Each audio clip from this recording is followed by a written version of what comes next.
Всем добрый день.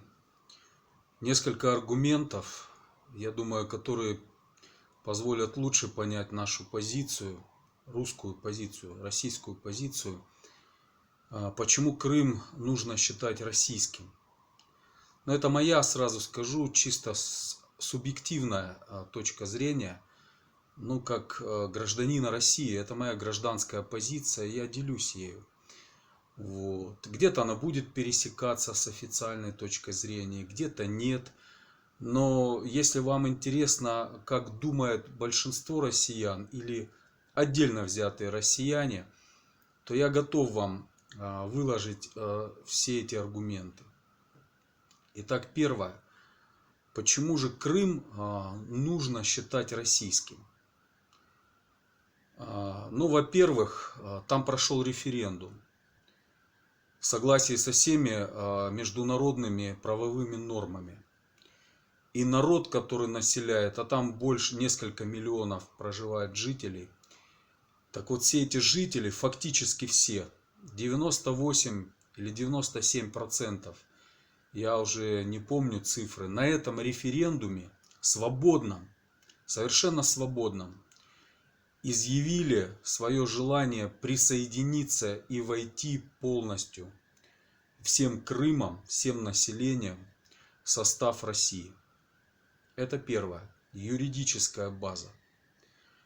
И итоги этого референдума отменить просто невозможно. Игнорировать и закрывать глаза на волеизъявление огромной массы народа, проживающего в Крыму, тоже невозможно. Вот на Западе любят попрекать и учить всех демократией. Но вот этот референдум в Крыму, на Крымском полуострове в 2014 году, который прошел там 8 лет назад, как раз и есть образец демократии, по которому Россия определила, и жители, населяющие этот огромный полуостров, решил, где им быть, в чьем составе, с кем воссоединяться и с какими паспортами теперь ходить. Они выбрали практически все. Это ошеломляющие были цифры. Практически все выбрали присоединение к России. Это первое. Законодательно. Юридическое. Второе.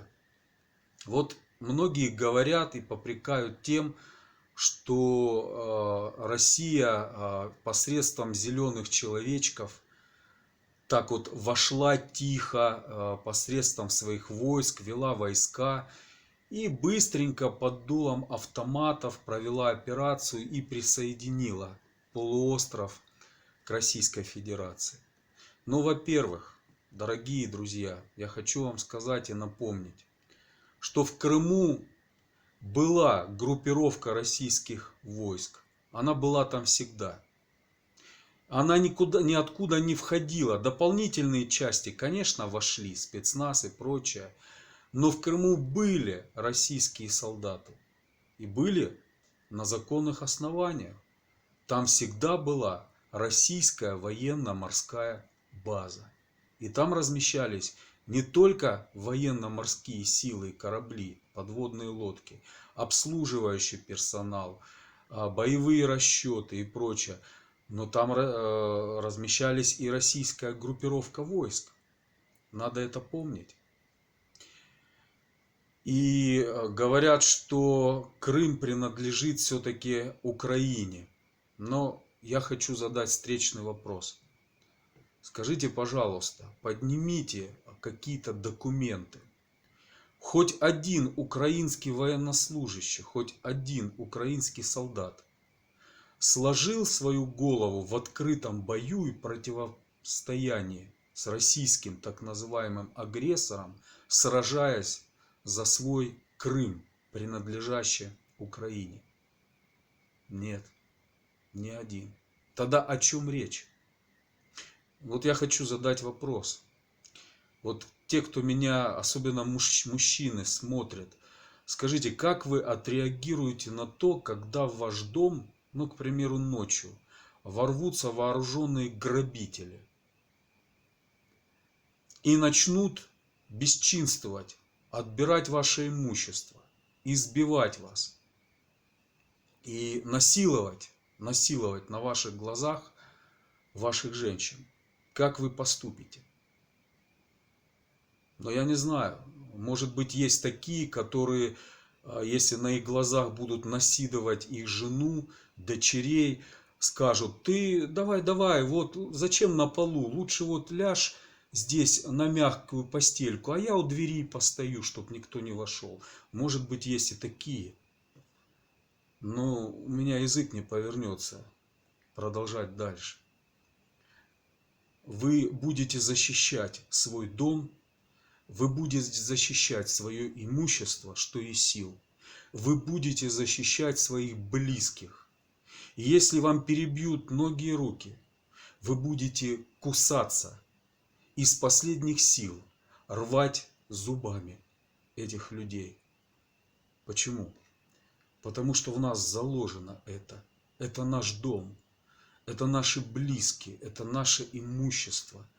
И мы его будем защищать. Почему украинские солдаты и военные, а там было очень много частей воинских, сдали оружие и поспешили ретироваться, не вступая в боестолкновения с российскими военными частями, зелеными человечками, так как называют их на Западе? Да потому что объяснение очень простое. Они не находились у себя дома. Крым не принадлежал никогда Украине. Так же, как и Украина никогда не была самостоятельным государством. Она всегда была в составе Российской империи, Российского государства, потом Советского Союза. И только лишь когда развалился Советский Союз, она получила автономию. Да по сути, русские и украинцы – это один славянский народ. И лично я не разделяю. Во мне тоже кровь есть украинская. Я не разделяю совершенно эти народы. Их сознательно, нас сознательно разделили на обе враждующие стороны. Накачали одних национализмом и ненавистью, а потом столкнули лбами. И бенефициары, те, кто выгоду приобретают, известны. Это империя лжи, Соединенные Штаты Америки. Это их работа. 5 миллиардов долларов. И это озвученные цифры. Вдумайтесь. Это уже доказано и озвучено везде, документально подтверждено. 5 миллиардов долларов США было влито в этот национализм и в том, чтобы сделать нас, русских и украинцев, врагами. По сути, один народ. Так вот, украинские войска, почему они не вступали в противоборство боевое, военное, не гибли за свой дом? Да потому что они все понимали, что это все искусственно создано. А многие из них сложили оружие и тут же написали рапорт об увольнении из украинской армии. И тут же написали следом заявление и рапорт о вступлении в российскую армию, в ряды вооруженных сил России. Вы назовете их предателями, вы назовете их трусами, у меня язык не повернется так сделать. Вот вам пример совсем недавно. Один из командиров подразделения морской пехоты российской армии, которая сейчас проводит операцию и высадилась где-то на Украине, уже не помню области, место, попала в окружение и сражалась, фактически отбивая атаку за атакой, проявляя мужество, героизм, колоссальный героизм, и командовал этим подразделением офицер российской армии. Тот самый, один из тех офицеров, который когда-то в 2014 году служил в рядах вооруженных сил Украины и написал рапорт о выходе из увольнении из этой украинской армии и присоединению к российской армии.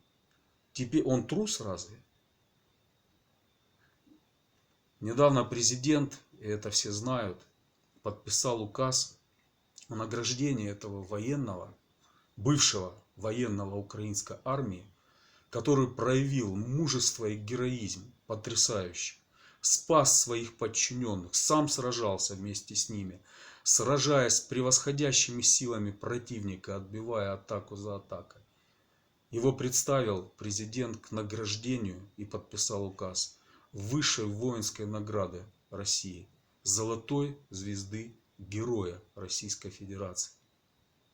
Замечу, такую высшую награду в России может получить только человек, который проявил в реальном бою, не на учениях где-то, а в реальном бою чудеса героизма, мужества и самопожертвования. Это герой. Люди, получавшие и которые получают в России подобные награды, по сути дела герои. Их именами называют улицы и площадя в русских городах, чтобы увековечить их память. Многие получают эту награду посмертно. Посмертно. Но он остался жив, и слава Богу. И вы скажете, что этот бывший военнослужащий украинской армии, который потом стал российским военнослужащим, проявляя сегодня на Украине в бою такие чудеса мужества и героизма, являлся трусом? Нет. Так почему же они не воевали за Крым? Да потому что это не был их дом, и они все это понимали. Третий очень важный момент, Украинские военнослужащие не сражались в 2014 году за Крым и не воевали с россиянами за этот Крым, потому что они понимали, что практически все население Крыма – это русскоязычное население. Это фактически русские люди по национальности. Они все за вхождение были Крыма в Российскую Федерацию. И они это показали, проявив свое волеизъявление на референдуме. Но скажите, пожалуйста, какая армия будет воевать с каким-то противником, если все население, за которое оно воюет, им не принадлежит? Тылы-то надо как-то защищать, тылы должны быть как-то обеспечены. А если сзади в тылах у тебя население, которое против тебя, как можно выиграть такую войну? Вот почему безумцев на тот момент в украинской армии в 2014 году не было. Но там отдельные были люди с потерянной психикой, но безумцев не было. Вот почему они все ушли, сложив оружие, и ретировались. Это еще раз доказывает, что Крым – это российская территория. Она всегда была российской территорией. Всегда. Ну и теперь самый последний аргумент, как мне кажется. И, наверное, самый важный из всех аргументов, которые я сейчас привел. Почему Крым российский? Я его специально не в начале, а в конце сейчас выскажу. Потому что это важно. Потому что сказано в начале, забывается, а то, что сказано в конце, помнится. И я специально сейчас скажу об этом.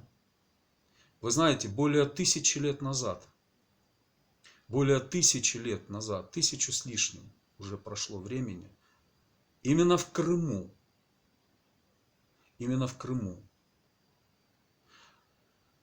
князь Владимир, русский князь, Владимир или Владимир, я не знаю, как это звучит на иностранном языке, мы его называем Владимир, пошел завоевательным походом именно в Крым, в Херсонес, чтобы завоевать его, сделать там набег, ограбить. Потому что русские в то время действительно была нация, воинствующая нация, языческая нация. Сколько было богов, кому только не поклонялись наши предки. Кровавые жертвы приносили этим богам.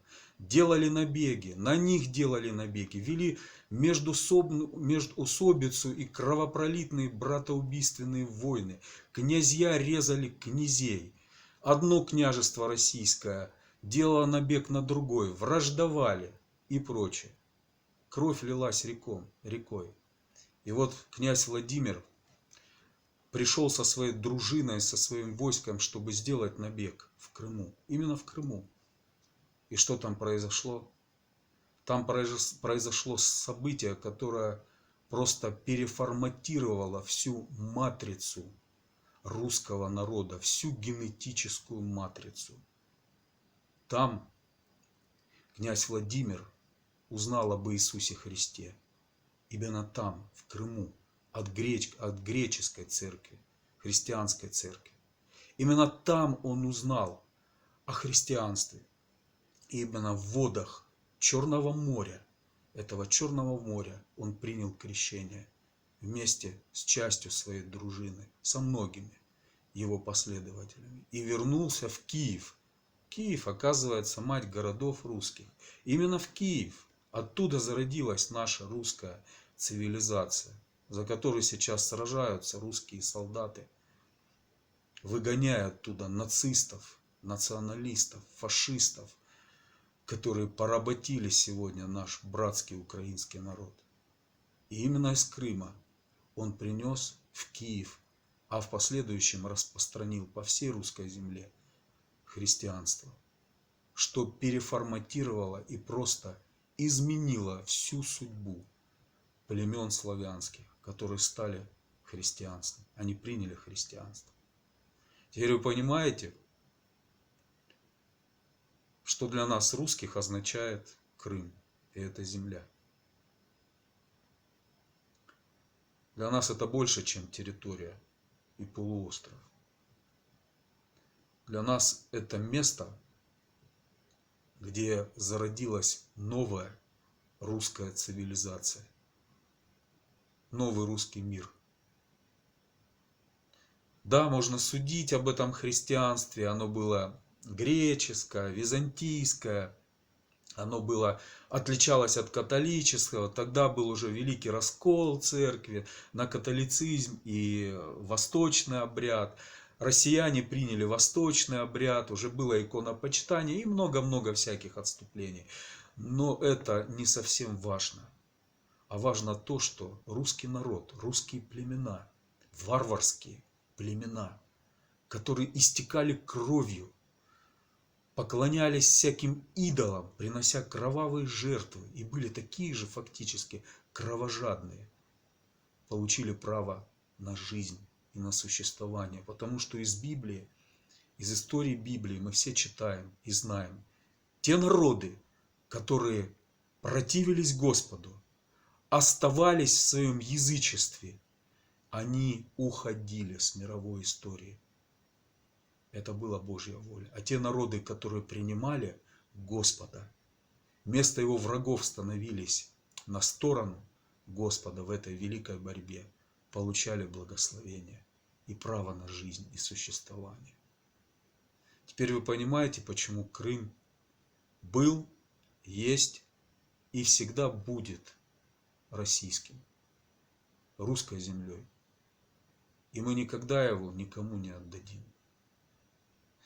Я привел вам простые обывательские аргументы. Простые, понятные, наверное, всем. Без всяких каких-то сложных фраз. То, как я понимаю. И чтобы вы понимали, как бы сегодня ни говорила эта западная пропаганда, как бы она сегодня не выставляла нас какими-то вновь варварами, кровожадными, которые завоевывают, убивают, это все не так. Друзья мои, вам промывают мозги. Знаете, вот последнее, что хочу сказать.